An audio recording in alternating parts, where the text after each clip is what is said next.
लोग के यहाँ पूजा होती है कि नहीं होती है, ज़रूर से बताइएगा। मेरे यहाँ पूजा बहुत ये धूमधाम से मनाई जाती है, बहुत अच्छे से मनाई जाती है। तो हम भी पूजा करने के लिए ही बैठे हैं। देखिए मेरी माता ये विराजमान है, ये हल छठ की पूजा होती है। तो आप लोग करते हैं कि नहीं करते हैं? मैं तो करती हूँ। तो इसमें क्या होता है क्या नहीं होता है, मैं आपको सब विस्तार से बताऊंगी कि मतलब कैसे पूजा की जाती है और क्यों पूजा की जाती है। तो ये जब रक्षाबंधन होता है ना, तो रक्षाबंधन के छठवें दिन होती है, क्योंकि ये हल छठ की पूजा होती है। तो इसमें चलता है जैसे ये लैया वगैरह, ये देखिए जैसे लैया मैंने चढ़ा दिया है भगवान को, और ये पूरियाँ बनती है, ये ऐसे करके पूरी बनती है, ऐसी ऐसी बनती है। और ये आप देख ही सकते हैं पूरा श्रृंगार का सामान चढ़ता है, और भूसी और ये शूल का पत्ता इसको बोलते हैं, इसका ही पूजा होता है, जिसमें कि माता को सब कुछ चढ़ता है। इसमें जो सबसे ज़्यादा ज़रूरी चीज़ें हैं वो ये सब चीज़ें हैं, इसके बिना पूजा नहीं हो सकती है।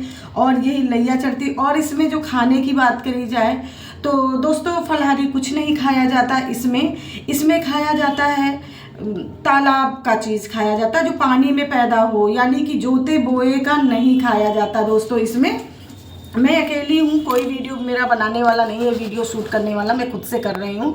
तो ये देखिए मेरी पूजा भी हो रही है, और मैं ये देखिए पूजा मेरी कंप्लीट हो गई है। तभी मैंने कहा कि अब मैं आपको दिखाती हूँ कैसे किया जाता है ये पूजा, और कैसे इसकी विधि है, सारा विधि विधान के साथ में बताऊंगी आप सबको। तो आप लोग बने रहिएगा ब्लॉग में, मेरी वीडियो में, तो आप सबको सभी कुछ जानने को मिल जाएगा।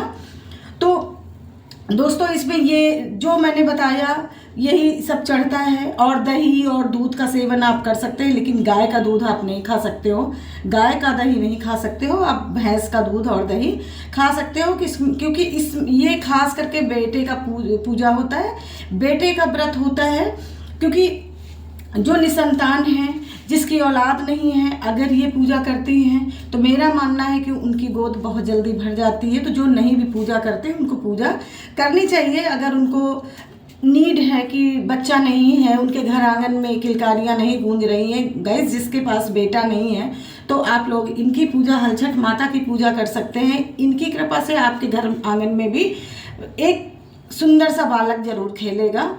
तो आप ये कर सकती हैं पूजा। ये पूजा तो कोई भी कर सकता है, ऐसी बात नहीं है, पूजा हर कोई कर सकता है। लेकिन हाँ, जैसे हमारे यूपी और बिहार की तरफ ज़्यादा मनाया जाता है, मेरे यूपी में तो इसकी बहुत मान्यता है। और हाँ, मेरे यहाँ ये भी कहा जाता है, जैसे अब जन्माष्टमी आने वाला, तो ये भी औलाद अपने संतान की पूजा होती है। तो इसलिए ये पूजा जो कोई करता है, यानी व्रत जो कोई करता है, पूजा तो हो सकती है, वो भी पूजा मैं करूँगी, कान्हा जी की भी पूजा होगी श्री कृष्ण जन्माष्टमी पर। लेकिन मैं व्रत नहीं रख सकती, व्रत इसका क्योंकि रख रही हूँ, इन माता का रख रही हूँ। तो एक ही व्रत हमारे यहाँ माना जाता है कि एक ही व्रत रखो, दो व्रत नहीं रख सकते हो। तो इसमें कहानी पढ़नी रहती है, पूरी पूजा विधि विधान से करनी रहती है। जितना जितना चीज़ें मैंने बताया वो चढ़ता है, फूल वगैरह रख लो, ये सब चढ़ेगा। और खाने में क्या है, इसमें खाने में बस पानी की चीज़ें खानी चाहिए, यानी तालाब में जो पैदा होता है, जैसे मखाना, सिंघाड़े और नाली साग, मतलब ये सब चीज़ें जो कि होता है तालाब में। तो इसमें फसही का चावल आता है हमारे लोगों के यहाँ, ये फसही चावल ही खाया जाता है इस व्रत में। तो हम लोगों ने वही बनाया है, वही चढ़ाया है, और चढ़ता भी है दही के साथ। और महुआ, अगर आप लोग जानते हो तो महुआ भी चढ़ता है, और महुए के साथ ही इसकी व्रत मतलब और पूजा की जाती है। महुआ ही पूड़ियों के ऊपर, ये देखिए मैंने रख रखी है, आप देख सकते हैं, ये देखिए इस पर महुआ और वही चावल फसाही का और दही, यही इसी का ये चढ़ता है।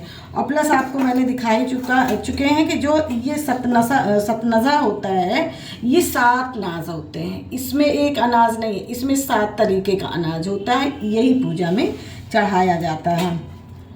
तो जो निसंतान है, जिसकी औलाद नहीं है, यानी औलाद नहीं है या फिर बेटा नहीं है, तो आप ये पूजा कर सकते हो गाइस।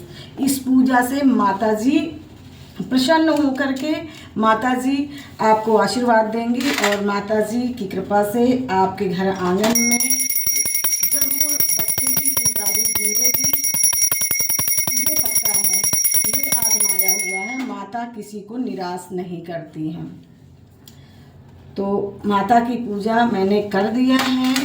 आप लोग करते हैं कि नहीं, आप लोग मुझे ज़रूर से बताना कि आप लोगों के यहाँ पूजा कैसी होती है, कैसी नहीं होती है।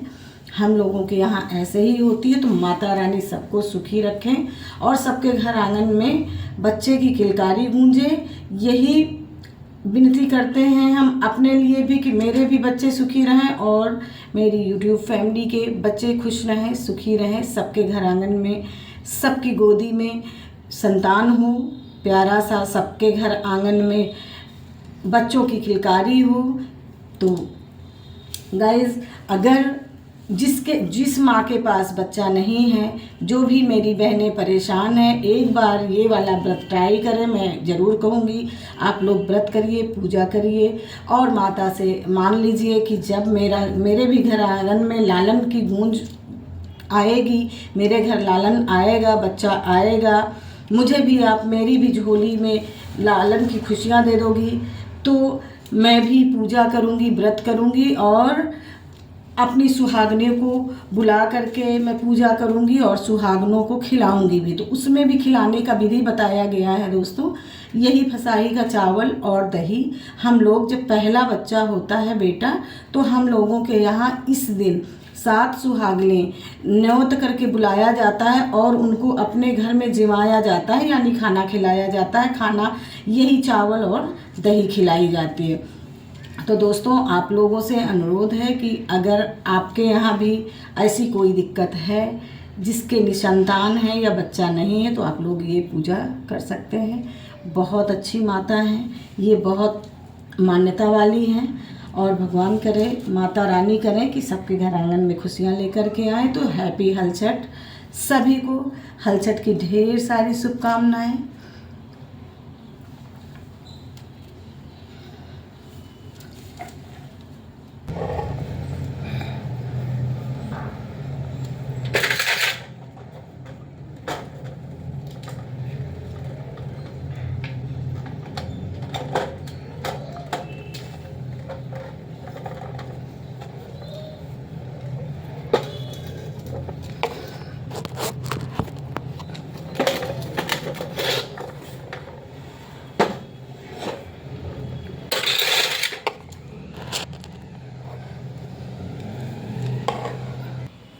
दोस्तों, ये मेरा मंदिर है। कैसा लगा आप सबको और आप लोग कहाँ कहाँ से हमको देख रहे हैं, ज़रूर से ज़रूर बताना। सिंदूर मुरा मेरा पूरा फैल चुका है, इतना ज़्यादा पसीना आ रहा, बहुत तेज़ गर्मी यहाँ पर है। मंदिर के पास मेरे बहुत गर्मी रहती है, बहुत तेज़ गर्मी। ये देखिए, पूजा हो चुकी है मेरी।